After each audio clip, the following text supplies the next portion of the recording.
Olá, queridos alunos, tudo bem? Eu sou a professora Anne e hoje nós vamos continuar conversando um pouquinho sobre psicologia aplicada à enfermagem.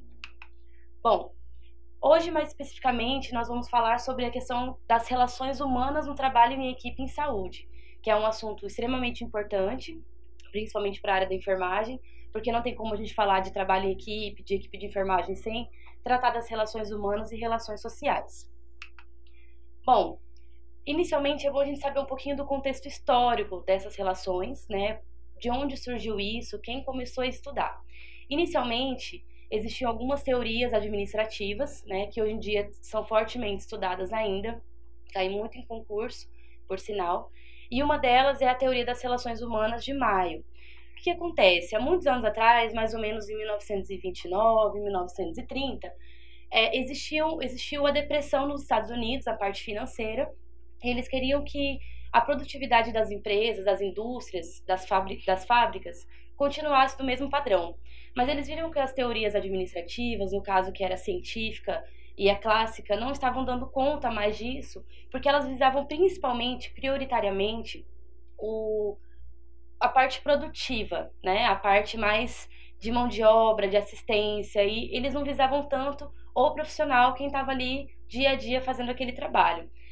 Nessa vertente, eles começaram a pesquisar um pouco mais sobre a questão da psicologia, das relações humanas. Então, Maio veio para fazer essa questão da ênfase nas pessoas. Então, ele começou a pesquisar e ele percebeu que a contribuição financeira, alguns desses aspectos, eram um incentivo, mas não era o que prioritariamente fazia as pessoas produzirem mais.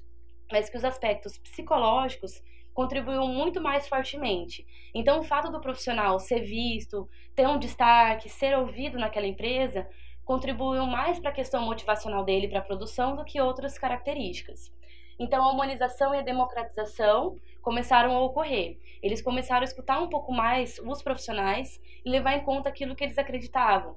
Eles fizeram uma experiência que chama o experimento de Hawthorne, que em outro momento a gente pode destrinchar um pouquinho mais sobre isso, mas basicamente eles fizeram pesquisa nas empresas, colocando alguns fatores para ver se aquilo contribuía ou não de forma positiva ou negativa no trabalho. E o fator psicológico interfere na produção mais do que o fisiológico. Então, dentre esses experimentos, por exemplo, eles colocaram a iluminação. Um grupo fazia o trabalho com mais iluminação, outro com menos iluminação. E eles perceberam que isso não influenciava. Assim como depois eles começaram a dar benefícios. Sair mais cedo, deixar as pessoas terem um dia mais de descanso. E eles foram percebendo que também esses aspectos começaram a influenciar no início, mas que depois não influenciavam tanto. Mas que a parte psicológica, a parte de reconhecimento e de você se colocar naquela equipe, você ser visto naquela equipe, influenciavam mais. Principalmente também ele trouxe a questão da liderança versus chefia. O que é isso? A liderança, ela é mais quando a pessoa tem aquilo dentro de si, aquela personalidade de líder, ela escuta as pessoas, ela leva em consideração o que o outro diz. E o chefe geralmente é aquela pessoa que todo mundo tem medo, né? Aquela pessoa que impõe o que ela acha, o que ela acredita que seja melhor para a equipe, e isso traz alguns malefícios. Então, ele trouxe o papel do líder e do gestor na equipe como fundamental. Diante disso, as relações humanas vieram como algo fundamental na organização da empresa, né? Quanto melhor forem as relações interpessoais, maior será a motivação dos colaboradores. Então, eles trazem que o clima organizacional, o clima daquela empresa entre os funcionários, entre a equipe, contribui positivamente para a motivação e para a produção. Então, eles trazem também que o temperamento da pessoa, mesmo que ela tenha um temperamento mais forte, a gente já conversou sobre temperamento, caráter em outras aulas, né? Isso é importante. É bom vocês até acompanharem na apostila de vocês, na página 16, o tópico 4, que a gente está conversando agora. Então, isso pode ser trabalhado e algumas boas práticas são importantes para que esse trabalho em equipe seja melhor. Uma delas é ter empatia com o próximo. O que é ter empatia? É você não fazer com o outro aquilo que você não quer que faça com você, né? É você auxiliar, você ajudar, você realmente se colocar no lugar do outro naquele momento. A gente tem que entender que cada pessoa que está ali trabalhando, ela tem os próprios problemas pessoais, ela tem os próprios problemas familiares. Então, isso vai contribuir. A gente não consegue ser totalmente imparcial. Claro que ela não pode levar isso para pro ambiente de trabalho, mas as pessoas precisam entender que cada um está passando por um momento, então a empatia é fundamental. Respeitar o lugar de fala do outro e ter o respeito à dignidade. Então, o respeito é principal em qualquer lugar que a gente esteja, né? Não só no meio de trabalho, mas na vida, respeitar a dignidade do outro e o lugar de fala. Então, quando a gente trabalha numa equipe muito grande, na área da saúde principalmente, porque a gente trabalha tanto com a equipe de enfermagem, que geralmente conta com uma quantidade boa de profissionais, quanto com a equipe multiprofissional, que são os nutricionistas, fisioterapeutas, médicos, enfim, toda a equipe, quanto a parte da secretaria, né, enfim, a parte administrativa em geral. Então, a todo momento, as relações estão acontecendo e a gente precisa escutar o outro. Nem sempre a gente vai concordar com o que o outro fala, às vezes a opinião dele diverge da nossa. Mas como a gente vai fazer para que isso seja feito da melhor forma? Então, alguns líderes, em alguns momentos, tentam fazer a parte de democratização, fazer votação para ver o que todo mundo acha que é melhor, enfim. Cada um vai de acordo com a sua personalidade. Então, é bacana a gente entender que o outro precisa ter um lugar de fala nele. E que se a gente não conseguir entrar no consenso de uma forma mais tranquila, a gente vai ter que ir para o gestor e o gestor vai ver a melhor forma de resolver esse problema. A empresa não é local para indelicadeza e ironia. Isso é uma coisa que a gente precisa reforçar sempre, não só também na parte profissional, como eu já falei para vocês, mas a ironia e essa questão da indelicadeza, ela vai gerar alguns desconfortos entre a equipe. Então, se a gente puder não fazer isso, né, minimizar esse tipo de situação, vai beneficiar diretamente a nossa equipe, né, o nosso trabalho, o nosso vínculo, a harmonia do trabalho mesmo. Reconhecer até onde deve ir para resolver os problemas. Essa questão de reconhecer até onde deve ir tem muito a ver com a questão da hierarquia. Geralmente, nas empresas, nas instituições corporativas, na instituição hospitalar, existe a hierarquia, a gente sabe disso, e você precisa respeitar qual é a hierarquia que você está. Então, se você tem um chefe ou um líder imediato, um gestor imediato, aconteceu algum problema, é para ele que você vai se reportar. Você não vai direto para o diretor da empresa para falar sobre aquilo. Então, cada ambiente você precisa saber para onde ir, para quem se reportar. E aquele seu superior, aquele gestor imediato, vai tomar as medidas cabíveis e, se for necessário levar para uma outra instância hierárquica, ele fará isso, tá? Não necessariamente você. Então, isso precisa ser muito bem conversado. Então, a relação entre trabalhador e gestor precisa também estar bem alinhada e com bastante harmonia para que isso ocorra da melhor forma. Então a gente precisa entender que esses problemas precisam ser resolvidos com o seu gestor imediato, né? Saber para quem procurar, isso é fundamental, e a harmonia com o seu gestor é fundamental também para que você consiga lidar com isso da melhor forma. Às vezes são questões muito simples de serem resolvidas, né? Que ele vai conseguir resolver rapidão. Tem outras situações que vai demorar um pouquinho mais, vai demandar um pouco mais de morosidade burocrática, mas ele vai dar encaminhamento a tudo isso também. E outra parte fundamental, que é muito importante de reforçar, é a questão de que o seu companheiro de trabalho não é seu competidor. Você não está competindo com ele, vocês estão ali em prol de um objetivo comum, que é a melhoria do paciente, que é fazer o trabalho girar da melhor forma, que é produzir um ambiente agradável, né, organizado, enfim. Então, algumas pessoas vão se destacar, a gente sabe disso, como em qualquer empresa, como em qualquer lugar, porque elas têm algumas características que geralmente talvez o gestor leve mais em conta, enfim, cada um na sua perspectiva. Mas o ambiente competitivo é muito ruim, ele traz muitos malefícios e muitos desconfortos no ambiente de trabalho, e isso a gente não quer que aconteça, né? Então tentar fazer o seu melhor, dar o seu melhor naquilo, e as pessoas vão reconhecer isso em algum momento, e isso vai ser levado em consideração, certo? Tudo bem até aqui então, pessoal? Tranquilo? Eu sei que é um assunto um pouco mais de trabalho em equipe, a gente precisa reforçar isso com vocês sempre, né? Porque a equipe de enfermagem sempre vai trabalhar dessa forma. E outro tema que a gente precisa falar sobre as relações interpessoais é que também um trabalhador vai depender do outro. Um exemplo que eu vou trazer prático para vocês é, por exemplo, na questão de uma parada cardiorrespiratória. O paciente teve uma parada e você não vai conseguir atender uma parada sozinho, você vai precisar de outra pessoa para te ajudar. E se aquela pessoa não te ajudar da forma correta, ou se você tiver algum tipo de desconforto, algum tipo de atrito com ela no trabalho, e vocês não conseguirem levar isso para fora do trabalho, vai complicar, vai trazer sérios malefícios e talvez não seja a sincronia necessária para realizar aquele procedimento, aquela assistência.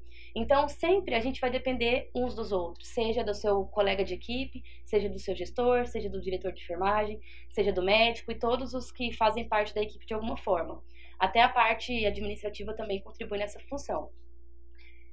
As relações interpessoais também vão favorecer a troca de conhecimento. Então, como eu falei, a gente não pode ter esse ambiente de competitividade e o nosso conhecimento tem que ser passado para frente, né? A gente precisa conseguir dividir isso tudo.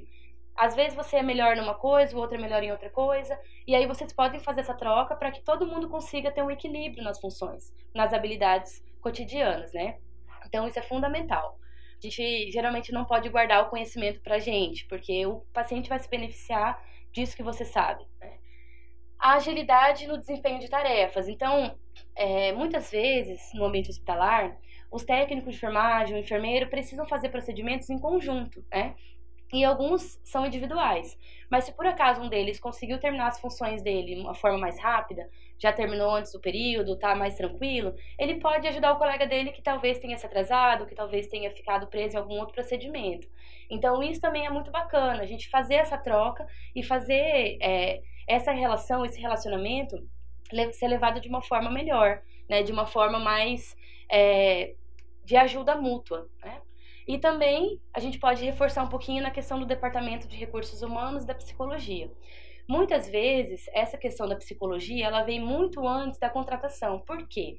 Geralmente, no processo seletivo, existe alguém da psicologia, um psicólogo, né, que vai fazer todo esse processo e vai levar em consideração alguns aspectos importantes. Muitas empresas instituem no seu processo seletivo aquela avaliação psicológica, psicotécnico, porque isso vai fazer, vai demonstrar naquelas atividades, naquelas atividades, ele vai demonstrar o que aquele profissional tem de diferente. Às vezes ele é muito agitado, às vezes ele é muito devagar. Então, eles conseguem perceber por aquela avaliação qual é a característica de personalidade de cada um. Tanto que algumas pessoas conseguem passar com mais facilidade e outras não. Então, esse processo já é bem antes de você ser efetivado, né? Eles vão levar tudo isso em consideração. Porque às vezes o temperamento, ele vai contribuir de forma negativa para aquele ambiente de trabalho e eles preferem, no processo seletivo, tirarem essas pessoas. Então a gente precisa estar bem atento a isso. E pensar que muitas vezes esse temperamento e essas questões, elas podem ser trabalhadas. Tem pessoas que nascem com um instinto de liderança, outras não necessariamente. Mas existem cursos de desenvolvimento pessoal, cursos de coaching, que podem auxiliar e fazer a pessoa desenvolver isso e levar isso para a vida. Então, as relações humanas, principalmente a psicologia, ela vem para estudar o indivíduo, então entender o porquê daquele indivíduo agir daquela forma, o que aconteceu, o que dá para fazer para melhorar, para contribuir e ajudar aquele profissional a melhorar aquilo. Os comportamentos, então ele vai estudar os comportamentos daquela pessoa, daquele profissional, e os processos mentais, então a questão da memória, né, a questão da articulação, da comunicação, tudo isso a psicologia vai conseguir estudar e auxiliar. E a influência positiva ou negativa, então a psicologia vai conseguir trazer essa influência. Às vezes, algumas dessas características podem ser negativas, às vezes podem ser positivas, mas para o ambiente de trabalho a gente precisa conseguir diferenciar e dividir isso, tá bom? Não trazer isso para dentro do trabalho. Enfim, tudo certo até aqui, pessoal? Eu sei que é um assunto mais maçante, um pouquinho mais denso, mas é algo gostoso, é fundamental, então vamos lá. As relações humanas e o bom clima organizacional são coisas que a gente já conversou, que a gente já destrinchou um pouquinho, né, no início da aula, mas elas vão ditar o grau de motivação dos colaboradores. Então, quanto melhor o clima organizacional, melhor a motivação, melhor o desempenho nas atividades e nas funções. Favorece a motivação e o envolvimento com os processos da empresa. Então, aquele funcionário que tem um envolvimento, ele vai conseguir fazer os processos melhores, ele vai conseguir discutir melhor sobre tudo que ele está fazendo, ele vai conseguir se empenhar mais, ter uma dedicação a mais naquele trabalho. Então, a gente precisa levar essa parte psicológica em consideração sempre. E há um esforço coletivo para resolver os problemas. Muitas vezes a gente pode perceber que na equipe, se uma pessoa está desmotivada, ela infelizmente transmite isso para as outras pessoas. Eles acabam que a equipe fica influenciada por aquilo. E quando a pessoa está motivada, isso vai contribuir muito para a equipe melhorar, para atingir bons resultados, boas metas, né? Tanto para a instituição quanto para aquele setor específico. Muitas vezes as pessoas conseguem trocar de setor, ir para um setor que quer mais, porque ela consegue se destacar. Então a gente também precisa pensar nisso. E o trabalho em equipe, ele pode ser descrito como um conjunto de grupos ou grupo de pessoas que se dedicam a realizar uma tarefa ou determinado trabalho por obrigação ou não. Então, o trabalho em equipe, ele vai ser em prol de alguma coisa, seja porque você trabalha naquele local, porque você, de certa forma, tem a obrigação de cumprir aquela função, ou não, seja alguma coisa que você gosta para sua vida, que você é engajado, enfim.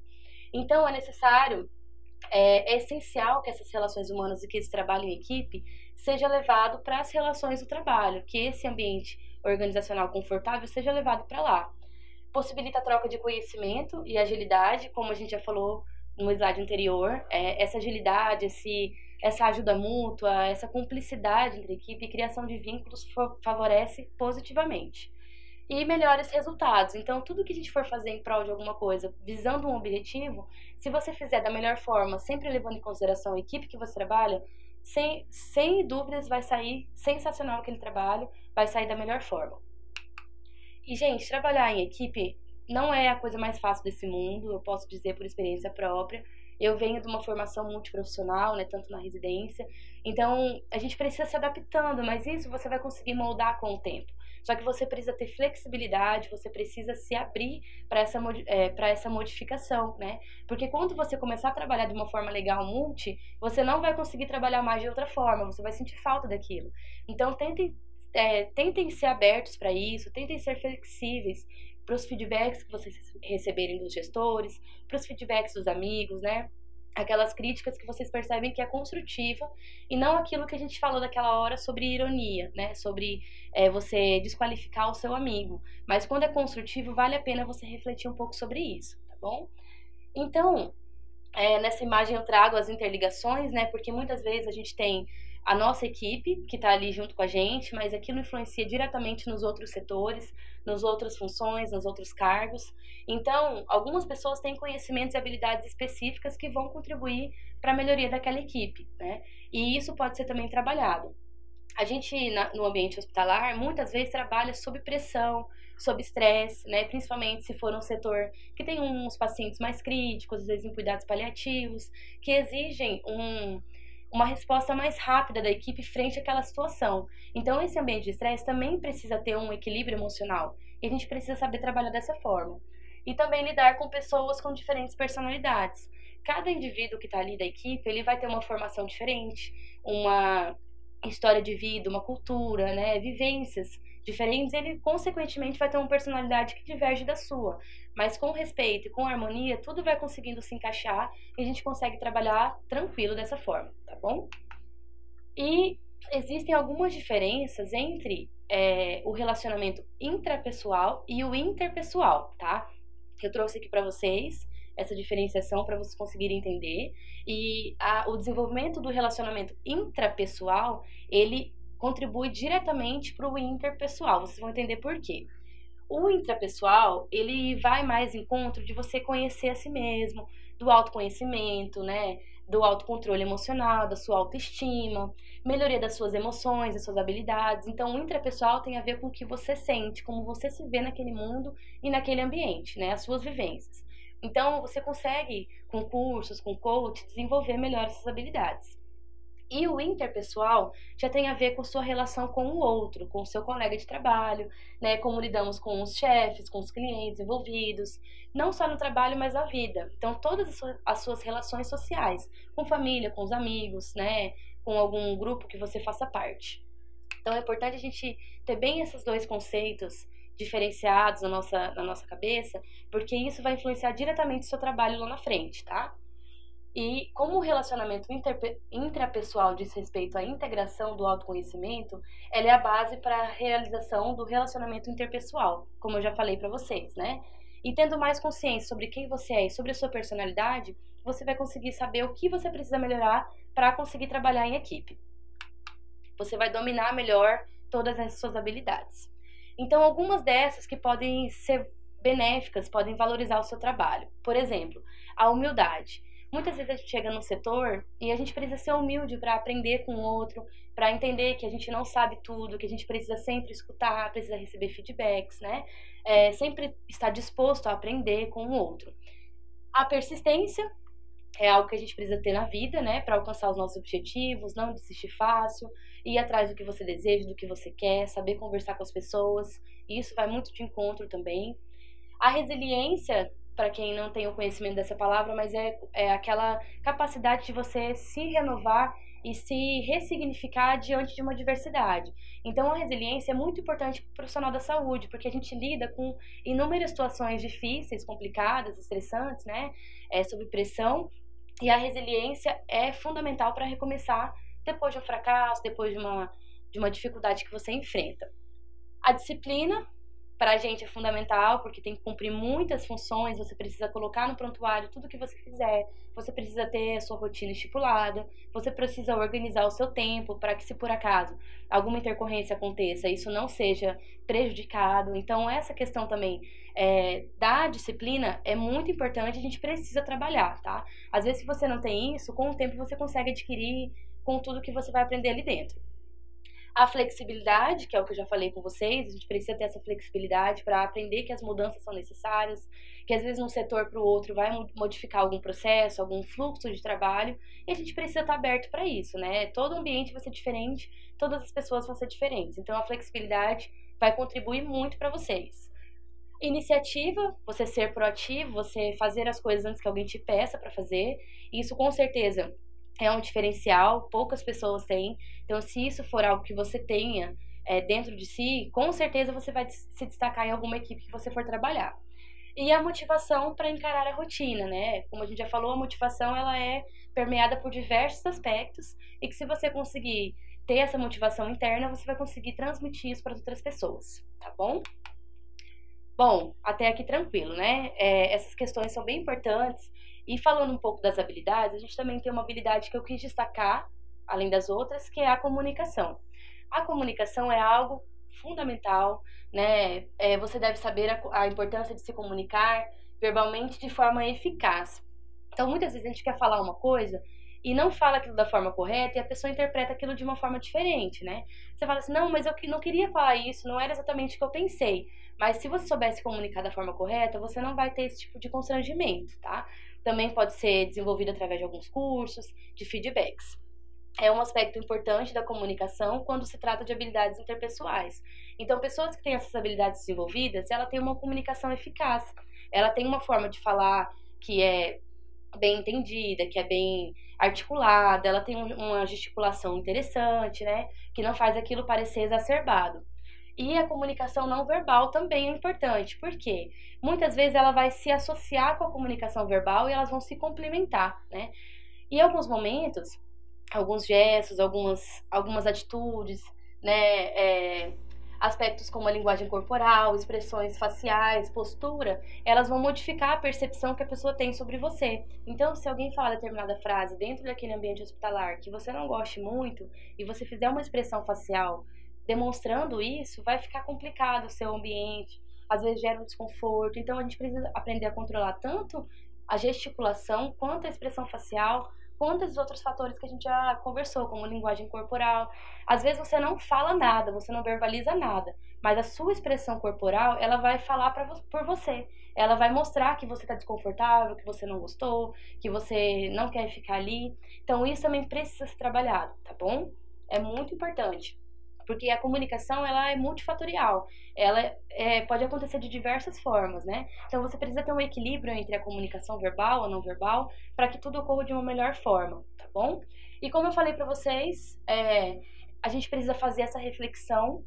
A gente vai embora do trabalho, reflete, o que eu posso melhorar? Às vezes, depois de receber um feedback do seu gestor ou de um colega seu que gosta de você, o que eu posso fazer para melhorar isso? Será que eu consigo fazer um curso? Será que eu consigo perceber minhas atitudes diárias, modificar isso ou aquilo? Então, a gente precisa fazer esse exercício diariamente. E com o tempo, tudo isso vai melhorar e você vai perceber que as suas modificações vão influenciar diretamente no seu trabalho e na sua vida. o desenvolvimento pessoal é fundamental, né? E muitas empresas fazem até investimentos em relação a alguns funcionários, pagando curso de coaching, pagando curso de desenvolvimento pessoal. E as que não fazem, infelizmente vão perder, as pessoas perdem um pouco esse conceito, mas quem não faz, você pode procurar por iniciativa pessoal, por iniciativa própria, né? Você vê que precisa, corre atrás, vai ver o valor, faz um orçamento. Às vezes compensa muito fazer um investimento que você vai estar fazendo na sua carreira, tá bom? E eu trouxe aqui para vocês que o coaching é um conjunto de conhecimentos, técnicas e ferramentas que são aliadas com diversas ciências, né? Dentre elas os recursos humanos, a psicologia, a neurociência, a administração. Então eles englobam todos esses conhecimentos em um curso e você vai conseguir aprimorar e melhorar vários aspectos dentro de você, né? Geralmente são imersões que você faz. São dias e dias que você continua fazendo esse curso, mas vocês podem perceber que dá uma diferença maravilhosa em todas as suas condutas de vida diária, tá bom? E vão contribuir diretamente na sua vida pessoal, familiar, social e todos os outros aspectos que são tão importantes pra gente, tá bom? Então por hoje é só, eu espero que vocês tenham gostado. Hoje a aula foi um pouquinho maior, mas foi muito gostosa de fazer com vocês. E a gente se vê na próxima aula, tá bom? Tchau, tchau!